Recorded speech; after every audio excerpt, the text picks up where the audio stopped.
Hello there.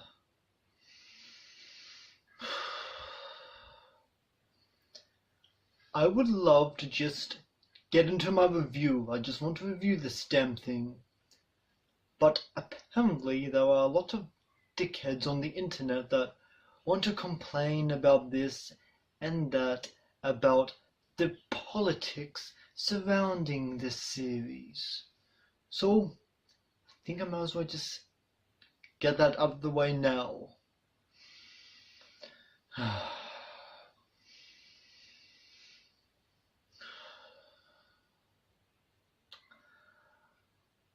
Political correctness is not ruining Star Wars. Making Lando Calrissian a pansexual is not ruining the character. Kathleen Kennedy is not Satan.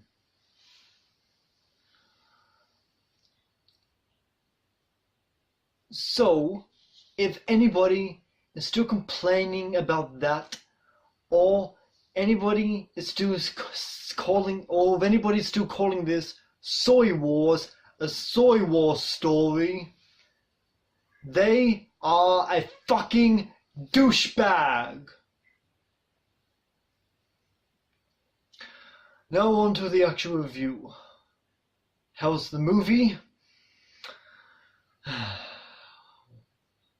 It kicks ass! Okay, in all honesty, I wasn't really excited for this movie, mainly because Disney wants to do, or Lucasfilm, who's ever making this decision, they want to do a series of Star Wars movies aside from the from what's happening with the sequel trilogy and what might be the threequel trilogy if they want to make more of these, which they are. But I was not very impressed with the last anthology movie, Rogue One, the Star Wars story. I know it's surprising because a lot of people really liked Rogue One. I didn't hate it, I just thought it was unimpressive. I did not care for the characters at all. I can't remember anyone's name. The only character that I kind of found entertaining was the droid, who I assumed the pitch for was C-3PO with attitude. But I can't even remember his name. What was it? Something 8. And an origin story for Han Solo. That just, it seemed like fan service, and fan service is not automatically bad, but I didn't know how you'd be able to do this well. But they accomplished it. This is a damn good movie. It's better than Rogue One, and it's probably better than any of the Star Wars prequels. I don't think it's as good as anything from the original trilogy or the sequel trilogy.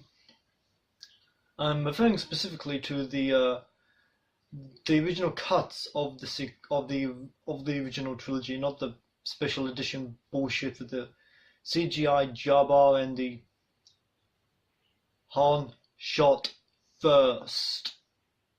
And he does that in this movie too. But you know what I mean by that when you see this movie. I don't boycott this movie because of political correctness. That's stupid. You're stupid if you've decided to do that. And a douchebag. The guy portraying Han Solo, what's his name? Alden Henrik? Is that his name? I don't know. But he's good here. He's not doing a Han Solo impression he's not doing a Harrison Ford impression. He's really doing his own thing as an actor, which I respect. Woody Harrelson is in this. He's good. He's a good actor. Emilia Clarke is in this, which from Game of Thrones, which it's good to see. It's nice to see her in something good outside of Game of Thrones.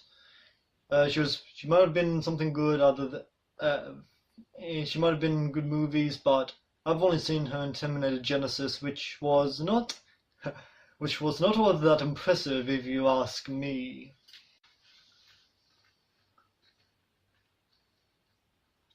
And Paul Bettany, well, I said in my Infinity War that he was an underrated actor, and it's good that he's getting more roles to complement his talent. Because do you remember when he was in that movie Legion and Priest? Oh God, how shitty and boring was Priest? Ugh. But hey, you're in Star Wars now. You're a Star Wars actor. But out of all these characters and out of all these actors, I do think we'll be seeing more of Harrison of no.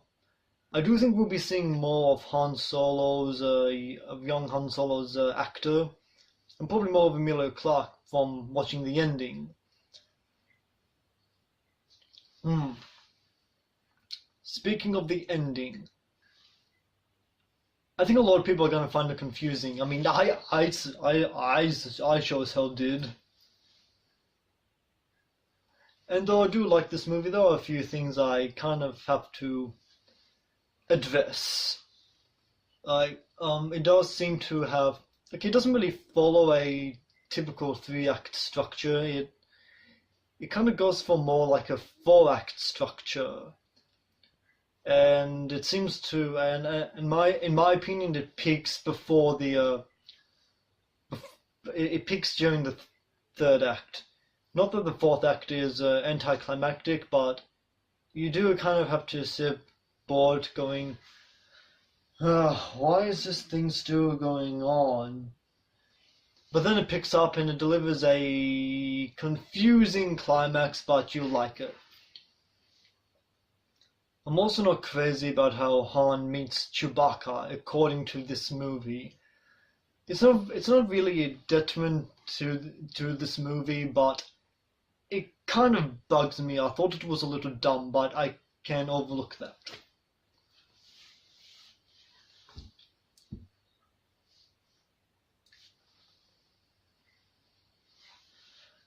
For all the people that complain about Lando Calrissian being a pansexual, don't worry. Donald Glover does a good job portraying this younger version of Lando. Although I assume that a lot of people who complained about this before seeing the movie are going to hate it anyway. If you don't, thank you for being mature. There are still a few things that don't really work entirely well about this movie. One thing about it is, in the start of this movie, or rather, the thing during what is kind of Act 2, I mean, it has to be Act 2, like, Han Solo and Woody Harrelson, they're in this, it's like a, not quite a gang, but they're smugglers. Yeah, they're smugglers. And something happens, and you don't really care all that much because these characters weren't around for very long, and you don't really learn anything about them, and they weren't interacted with all that much.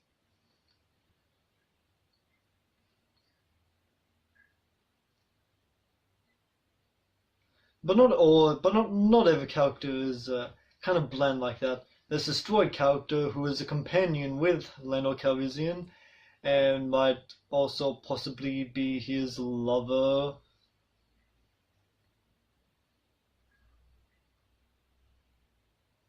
Oh, come on! Come on! Come on! This is a film franchise with like knights with magical powers, and like laser swords and light speed, which is scientifically impossible. So if they want to do a thing where where a human or a human-ish, okay, let's call him a human, is in love with, or rather not in love, but kind of has a thing with an android. You know what? Just go with it. These movies are inherently goofy anyway. The point is, I actually remember this character's name, L3, and even though I did like the droid character from Rogue One, even though I don't remember his name, it's something something something, like letters and numbers. But the thing is, I liked her. She had even more personality than him, and you're actually going to remember her. Aside from Han Solo, I guess she's the character you're going to be remembering the most. Probably remember her more than Lando Calrissian. God damn it, like, I really don't want to bag on the ending all that much, but it really, only one aspect of it is like, one aspect of it, and you'll be like, that does not make any sense. I hope that we do get more of these movies, not just because this movie's pretty good in its own right, but that thing needs an explanation. Like, it does. Unless they're outright retconning something, which, okay, they are retconning it, which, hey, you know what, I'm annoyed by that. Retcons annoy me. But, yeah, I want to know why they chose to do this with this character. To do that with this character. He wasn't all that interesting to start off with. In fact, I kind of hated him. I guess that your enjoyment of this movie might depend on how you thought of how you enjoyed Rogue One. If you enjoyed Rogue One, you might not like this movie, but if you didn't care all that much for Rogue One, you might like this movie. What about in comparison to The Last Jedi, which I know a lot of people didn't like, which I really... How can you not like The Last Jedi? And don't talk about the whole thing about Kylo Ren being shirtless. I mean, yeah, it's for the ladies, but come on, the ladies deserve something to look at. Not that I was complaining all that much to begin with. And he is one good-looking man. But not better looking than Emilia Clarke, and this movie has plenty of Emilia Clarke. If you enjoyed this video, please like, share, and subscribe. May the Force be with you. I'm so sorry for that, just so you know.